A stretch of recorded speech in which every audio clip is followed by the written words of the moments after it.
Rabbit, rabbit, rabbit. Hi everybody, my name is Kyle Cragle and I'm an artist at Cirque du Soleil. Now, if this is your first time here, I just want to take this time to welcome you. Thank you so much for joining us. This is a series where we recreate some of my favorite Cirque du Soleil makeup looks weekly in a tutorial style so that you guys can follow along and transform just as quickly and just as flawlessly, if you will, as I do. Now, before we get this tutorial started, go ahead and check out the description box for all the tools and all the products that you are going to need to transform into our next character this week. I'm not going to tell you the name, we're going to figure it out soon, but I'll give you a little hint. Rabbit, rabbit. It's time to get the tutorial started. I'm excited, if you can't tell. Okay. Hey everybody, happy to see you guys back, and I hope that you're ready to dive into today's makeup tutorial. This one is super fun. We are going to transform ourselves into a frog. These are the frogs from our touring show, TOTEM. If you want to get colorful, shiny, and transform into this creature with me, stick around and keep on watching. Alright, the first step to becoming a frog is to apply a white cream in a circular shape around the eye. To do this, I'm going to take a small cat tongue definer brush. I'm going to grab a white cream foundation and I'm going to start defining this shape. The circle is going to completely surround the eye, and we actually want to make sure that we feel this shape above the eyelid. In my case, with my proportions, I'm actually going to stretch this circular shape above my eye, almost to the point where it touches my eyebrows.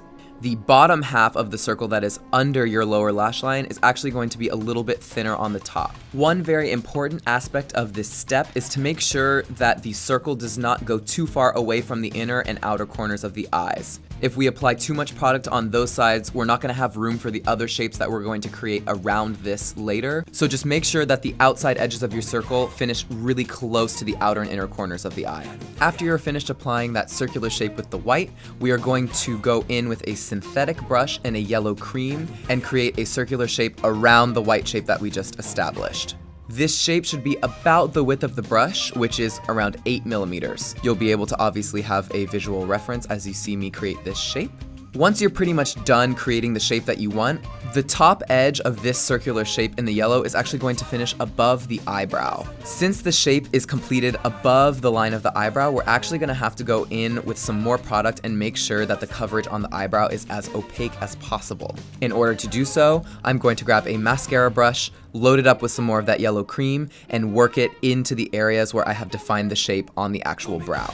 Next step, we are going to take the same type of synthetic brush and a dark blue cream and create yet another circle around the yellow that we just finished.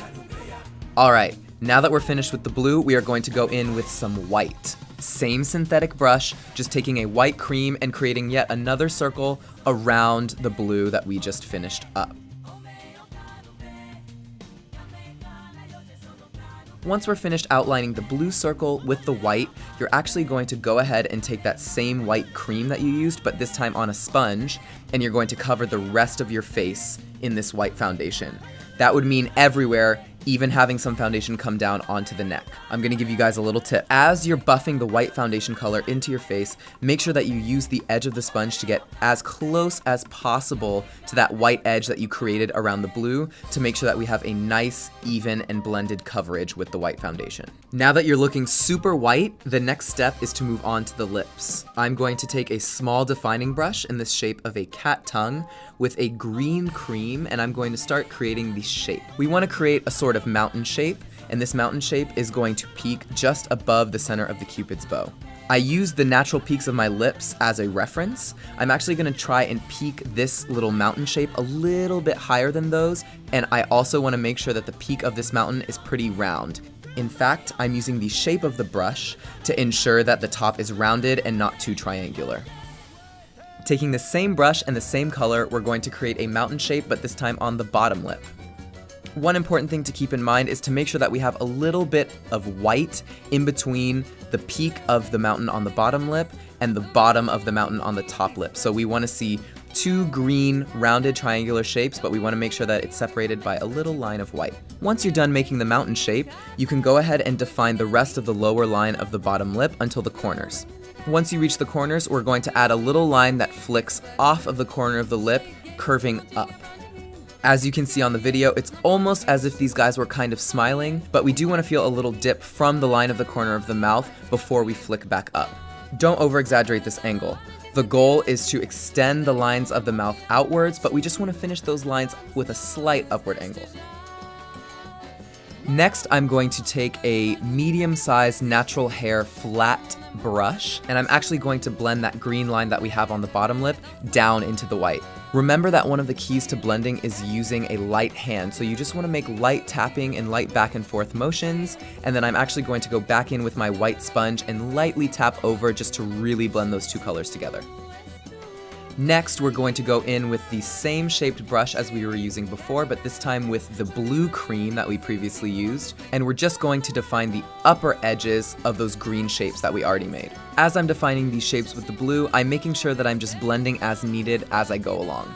Okay guys, we're actually pretty far into this makeup already. The next step is going to be the powdering step. I'm going to take a powder puff and a translucent setting powder, and we're going to set down this cream base that we just worked on. Once you have applied a generous layer of the setting powder and really set those creams in, I'm going to take a fluffy brush and brush off the excess.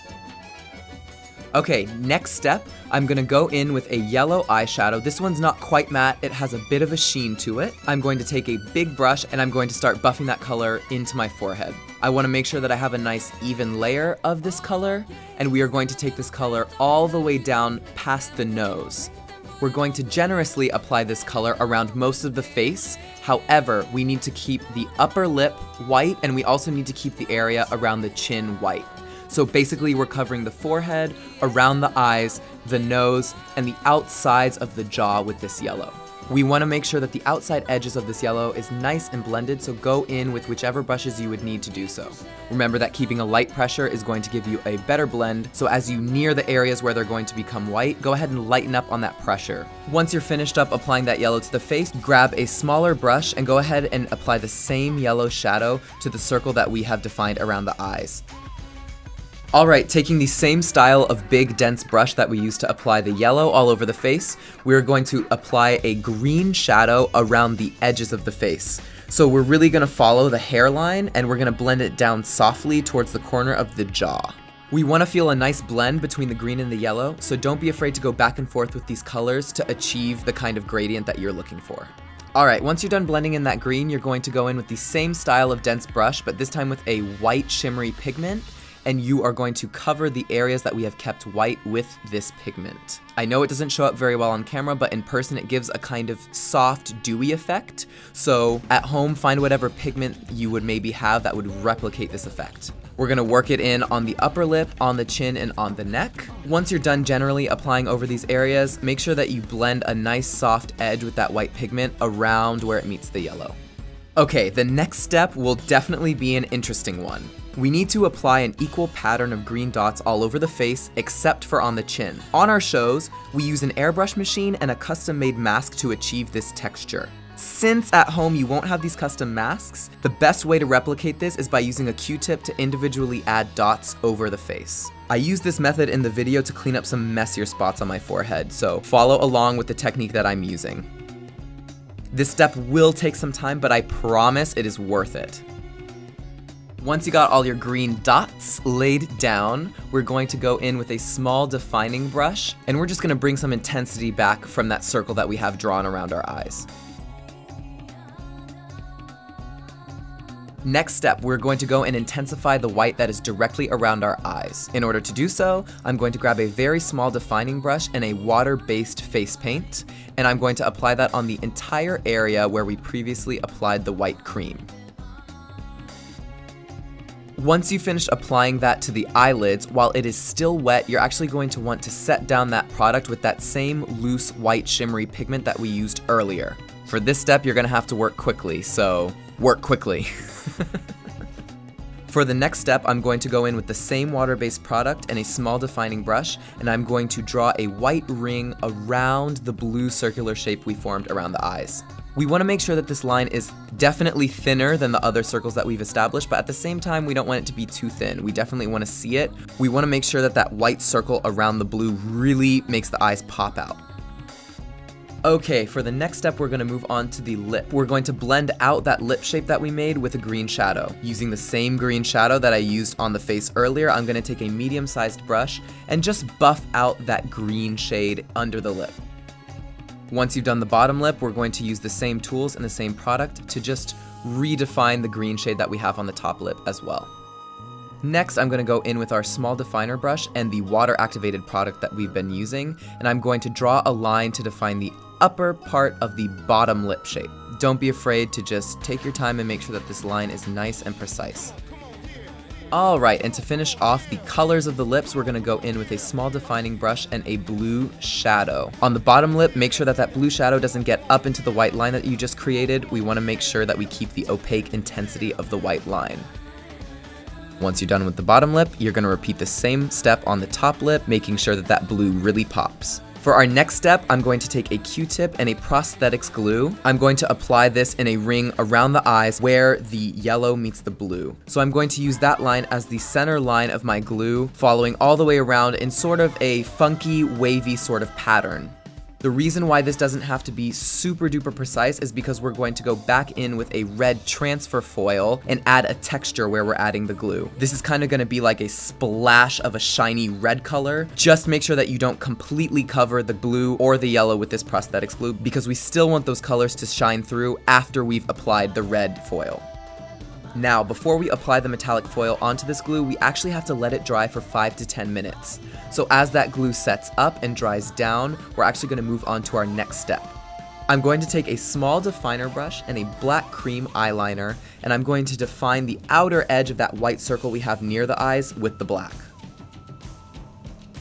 Precision is going to be very important for this black circle because we're not going to go in and blend it out with any other products. So make sure that you take your time and that you have a nice clean edge with this line. With the same tool and the same product, I'm going to apply a black line just under where we applied the white line earlier on the bottom lip. Once you're done defining the bottom lip, you're also going to define the upper lip with a black line that will stretch along the upper edge of that mountain shape that we created. Okay, this next step is a fun one, but it's a tricky one. So I'm going to apply this transfer foil to the areas where I put the glue. You can use the back of a brush or your finger. Just make sure that you apply a nice pressure before you start to rip off this transfer foil. As you'll see in some of the clips, sometimes the foil comes off perfectly and we have a great effect, and other times the glue actually just ends up getting ripped off of the makeup. With this step, it's normal to have to go back in with the glue, let it dry again, and go back in with the foil if needed. To be honest, this step is really either hit or miss. It's gonna work at 100% or it's gonna kind of not work at all and you're just gonna have to put down the glue. Don't be worried. It happens to me, might happen to you, although I wish you the best. Alright, as I'm waiting for that glue to dry down in the places where the foil did not stick, I'm gonna go ahead and apply a layer of black mascara to the top lashes only. Okay, now that our top lashes are looking excellent, we're gonna go in with a setting spray and we're gonna apply that all over the face. While the setting spray is still damp and dewy, I'm going to take a big brush and apply some glitter all over the face. Since the setting spray is still a little bit wet, it's going to help the glitter stick on. Now, this specific glitter is quite finely milled, and it's actually a orange-green reflect. Okay guys, we are almost done. This is actually the last step. Once again, I'm going to take a Q-tip, but this time I'm going to dip into a red airbrush product, and I'm going to use the Q-tip to apply little red dots randomly all over the face. Transforming into an animal, we definitely want an organic or kind of random feel to it. Not every frog is going to look the same, not every frog is going to have the same colors or the same amount of dots, so keep that concept in mind while you're finishing off your face with this step. Alright, and once you're finished touching up, this look is now complete. I hope that you guys enjoyed this tutorial as much as I did. You guys know that I always love doing makeup. I love to come in and play with you guys, and I'm so happy that you joined me to follow along. Remember to stay tuned and keep checking our YouTube channel periodically because we got a few more of these makeup videos coming your way. I hope that you join me next time, and until then, see ya! Alright guys, how do you feel? Are you feeling amphibian? Are you feeling fun? Are you feeling totem? Because I know that when I was done with this makeup, I was living this character. I loved it so much. It's super fun and colorful. This one actually took me a while, but the time spent was definitely worth it. Remember, if you liked this video, give us a big thumbs up and please subscribe to our channel. Please come back, please join me. I love it when you guys are here replicating makeup. I love sharing this with you guys. So if you guys enjoyed this tutorial, let us know down in the comment section below, and I will see you guys next week for our next one. Until then, see ya.